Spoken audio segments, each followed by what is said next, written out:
Mag-aatip ako sa kulungan ng baboy at ipapakita ko din sa inyo kung gaano nakalaki yung inalagaan ko dito at magluluto din ako ng baboy na inihaw dito sa amin sa bukid. Kaya tara samahan niyo akong magsipag dito sa amin sa bukid mga bay.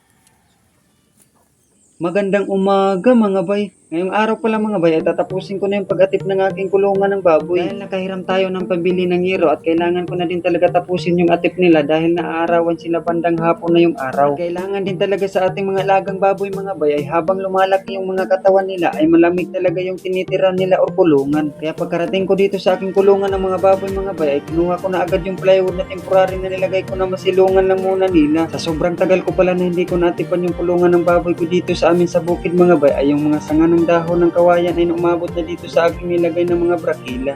At pagkatapos kong maalis yung mga plywood mga bay ay tinali ko lang yung plastic na pinaglalagyan ng mga pako. Sa gilid ko lang pala ng short ko yung tinali mga bay dahil wala naman tayong taga-abot o helper kaya minsan nagagamit ko din yung pagkaputsolo ko dito sa amin sa bukid. At kailangan din talaga natin sumikap sa ating mga sariling mga paa mga bay kaya kung ano yung nasimulan mo ngayon bay, pagpatuloy mo lang at magtrabaho tayo ng patas. Learn to fight, not to quit.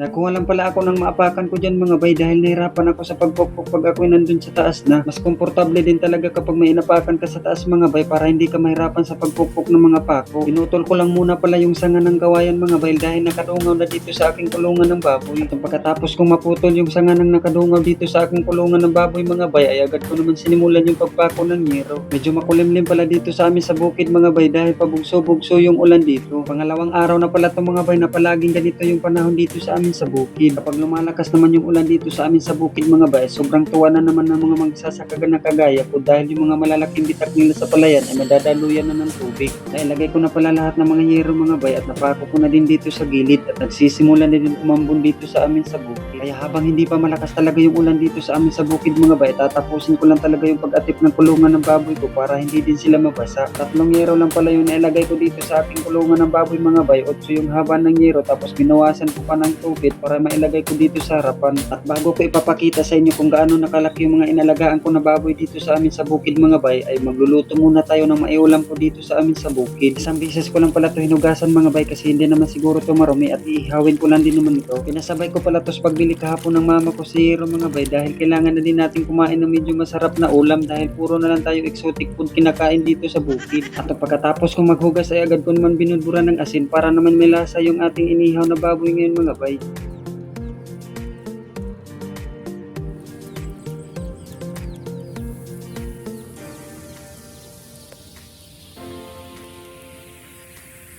Ito pala yung mga inalagaan ko na baboy dito sa amin sa bukid mga bay. 1.5 buwan pa lang to dito sa aking kulungan. Sa sobrang liit ng kulungan ko mga bay, sakto lang talaga sila makagalaw. Tapos yung dingding na nilagay ko na kawayan ay nginat-ngat na din nila. Konting kembot na lang ng mga baboy nito ay siguradong sira tong kulungan na to.